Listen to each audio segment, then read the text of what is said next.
कर रहे हैं यहाँ पर आप देख लीजिए one shot NCERT recall cell cycle and cell division NEET के लिए। इसमें एनसीईआरटी को रैंडमली हम रिकॉल करेंगे। तो चलिए हम ज़्यादा समय ना लगाते हुए हम स्टार्ट करते हैं। पहली बार सेल साइकिल के लिए। सेल साइकिल का फीचर क्या है? वो जेनेटिक कंट्रोल है, कोऑर्डिनेटेड होता है। उसमें यूकेरियोट में ज़्यादातर होता है। उसमें क्या होता है कि न्यूक्लियस और साइटोप्लाज्मिक रेशियो में कुछ चेंजेस होते हैं, उनको हम देखते हैं। तो चलिए इसमें कुछ फेजेस होते हैं, उनको देख लेते हैं। इसमें एम फेज होता है, इंटरफेज होता है। इंटरफेज क्या है कि मतलब दो माइटोटिक फेज या एम फेज के बीच का डिस्टेंस गैप को हम इंटरफेज बोलते हैं। 95% टाइम लेता है इंटरफेज। उसके बाद हम चलिए देखते हैं इसका सीक्वेंस क्या होता है। सीक्वेंस होता है G1S G2M फेज। एक ह्यूमन सेल कितने 24 आवर में डिवाइड करता है और बैक्टीरिया सेल कल्चर में कितना 90 मिनट में डिवाइड करता है। यहाँ पे बात आएगी जीवन में क्या ग्रोथ होता है, उसकी पीरियड क्या होती है, क्रोमोसोम नंबर क्या होता है, कितना टाइम लेता है। जीवन का बात करते हैं। जीवन में क्या होता है, सेल सेंट्रलाइज करता है, मेंटेन करता है खुद को ग्रो करने के लिए, और वो जीवन से जीनोड में भी जा सकता है अगर वो परमानेंट होना चाहता है तो। इसमें सिंथेसिस प्रोटीन बनती है कुछ। और जीवन फेज में प्लॉइडी 2N होता है, क्रोमोसोम 2C होता है। और उसके बाद 33 से 45% जीवन फेज इंटरफेज का लेता है। फिर आता है G2 फेज में, एस फेज में। एस में क्या हिस्टोन प्रोटीन बनती है और डीएनए रिप्लिकेशन होता है और सेंट्रोल डबल होता है एनिमल सेल में। और एक्टिव एस फेज हो गया। एस फेज डीएनए डबल करता है, सेंट्रोल डुप्लीकेशन होता है और ये 23 to 25% टाइम लेता है। उसके बाद हम आते हैं G2 फेज में। G2 फेज में क्या होता है, ट्यूबिन प्रोटीन बनती है, वहाँ पे डीएनए क्रोमोसोम मतलब न्यूक्लियस गोल्गी बॉडी ये सब गोल्गी बॉडी भी बनता है। ये 10 से 15% लेता है। इसमें क्रोमोसोम नंबर 4C हो जाएगा। एस फेज में 4C हो गया, 2N था 2N और प्लॉइडी क्रोमोसोम सेम रहेगा, सभी में डीएनए नंबर चेंज हो जाता है। क्रोमोसोम सब में 2N प्लॉइडी ही होगी। उसके बाद बात करते हैं इंटरफेज। अब इंटरफेज में हम जैसे कि आपको बता दें, इंटरफेज में क्या होता है, फेज बिटवीन दो गैप के बीच में को हम इंटरफेज बोलते हैं। इंटरफेज में ये माइटोटिक फेज स्टार्ट करते हैं। माइटोटिक फेज में क्या होता है कि ये माइटोसिस हैप्लॉइड सभी माइटोटिक फेज होता है। हैप्लॉइड में माइटोटिक एनिमल सेल में नहीं होता है। सोशल इंसेक्ट आपका एक्सेप्शन है हनी बी।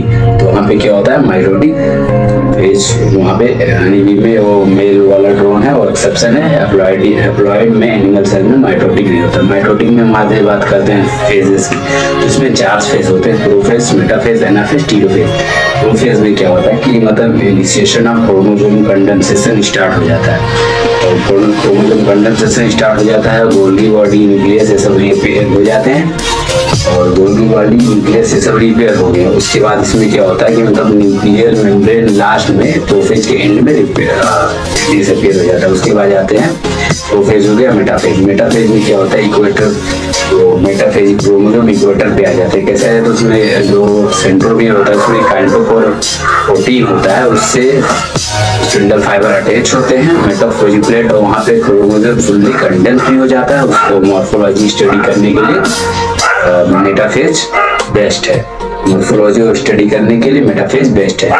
उसके बाद हम एनाफेज में आ जाते हैं। मेटाफेज में हम स्टडी कर सकते हैं और यहाँ तक अभी नॉर्मल माइक्रोस्कोप से देख सकते हैं, मतलब इलेक्ट्रॉन माइक्रोस्कोप से मेटाफेज पे। एनाफेज में क्या होता है कि 2 सिस्टर क्रोमेटिड्स सेपरेट्स हो जाते हैं और मूव करने लगते हैं अपोजिट पोल पे। तो उसके जो टेल है वो लेग बिहाइंड, इसमें एनसीईआरटी को इस तरह बोला है टेल लेग बिहाइंड। तो इसमें 4 तरीके के मतलब क्रोमोसोम्स बनते हैं। एक होता है B shape, J shape, L shape और आई शेप। तो यहाँ पे बी जो होता है मेटासेंट्रिक, मतलब इक्वल हाफ हाफ होते हैं। सब मेटासेंट्रिक एम शेप बन जाता है। फिर जे शेप जो होता है एक्रोसेंट्रिक और आई शेप जो होता है वो टीलोसेंट्रिक होता है। उसके बाद हम चलते हैं टीलोफेज में। टीलोफेज में क्या होता है, न्यूक्लियर मतलब टीलोफेज में वो डिवाइड हो जाते हैं, क्रोमोसोम नंबर डबल हो जाता है, क्रोमोसोम डबल हो जाता है वहाँ पे। और ये जो टीलोफेज में मतलब सेल्स अलग हो जाते हैं, यहाँ पे फिर से गोल्गी बॉडी और सब न्यूक्लियर मेम्ब्रेन में रीअपीयर हो जाता है। तो ये बात हो गया आपका माइटोसिस का। हम बात करते हैं मियोसिस में। तो माइटोसिस में हम तो एनिमल में क्या होता है फरो क्लीवेज होता है प्लाज्मा में, और प्लांट में क्या होता है लेटरली सेल प्लेट मेथड होता है। सेल प्लेट कैल्शियम लैक्टेट का होता है और वो सेल प्लेट मेथड होता है। अब इसमें आ जाता है मियोसिस में बात करते हैं। तो मियोसिस में क्या होता है कि मियोसिस में ये मियोसिस दो स्टेप में, meiosis first and meiosis second. Meiosis first में भी सेम स्टेप्स होते हैं, इसमें प्रोफेज जो है वो थोड़ा मोर कॉम्प्लेक्स है एज कम्पेयर टू माइटोसिस। पहली बार माइटोसिस का हम सिग्निफिकेंस आपको बता दें, तो माइटोसिस में अभी बताया सिग्निफिकेंस क्या हो सकता है। न्यूक्लियर साइटोप्लाज्मिक रेशियो को करता है, ये स्टोर करता है, और ये एपिडर्मिस के वॉल में मेंटेन करता है, और एपिडर्मल सेल ग्रोथ ये सब वहाँ पे पाया जाता है। न्यूक्लियर साइटोप्लाज्मिक रेशियो को भी मेंटेन करता है। अब आ जाते हैं मियोसिस पे, जैसा कि बात कर रहे थे। तो मियोसिस में तो होता है कि मियोसिस में जो न्यूक्लियस इतना हो गया ना, ठीक है। अब मियोसिस में जो न्यूक्लियर साइटोप्लाज्म, वो मियोसिस में क्या कर रहे हैं हम, यहाँ से प्रोफेज जहाँ तक होगा, प्रोफेज में इसे 4 स्टेप, लिप्टोटीन होता है, जैगोटीन होता है, फेगेटीन होता है, डिप्लोटीन होता है, डाइकाइनेसिस होता है। लिप्टोटीन में क्या होता है कि मतलब जो क्रोमोजोम कंडेंस होने लगते हैं लिप्टोटीन में, और फिर वहाँ पे क्या होता है कि मतलब सिनेप्टोन वो एक दूसरे से जोड़ा बना लेते हैं। फिर यहाँ पे आते हैं जाइगोटीन, जो जाइगोटीन में क्या होता है, सिनेप्टोनोमल कॉम्प्लेक्स वजह से दोनों सिनेप्स कर जाते हैं। यहाँ पे सिनेप्टोनोमल कॉम्प्लेक्स एंजाइम होता है जो लोग को बनाए रखता है।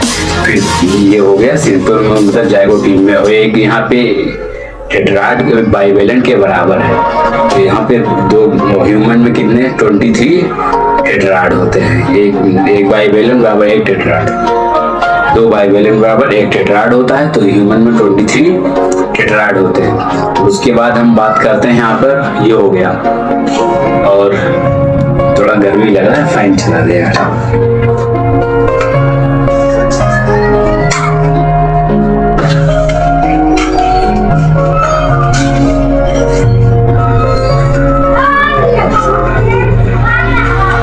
यहाँ तक हो गया था ह्यूमन, वो जाइगोटीन हो गया था। अब आते हैं फैगेटीन में। फैगेटीन में क्या होता है, sister non homologous sister chromatid separate, मतलब क्रॉस एक दूसरे करते हैं। तो यहाँ पे रूट नूडल्स बन जाता है। ये PYQ पूछा गया 2023 में भी पूछा गया, 2024 में। तो यहाँ पे सेंट्रोनोमल कॉम्प्लेक्स मतलब ये होता है, यहाँ पे क्रॉसिंग ओवर हो जाता है। डिप्लोटीन में क्या होता है, डिप्लोटीन में जो क्रॉसिंग ओवर मतलब वो टर्मिनालाइजेशन होता है क्रॉसिंग का, और डिप्लोसीन में मैमेलियन ओसाइड भी अरेस्ट हो जाता है।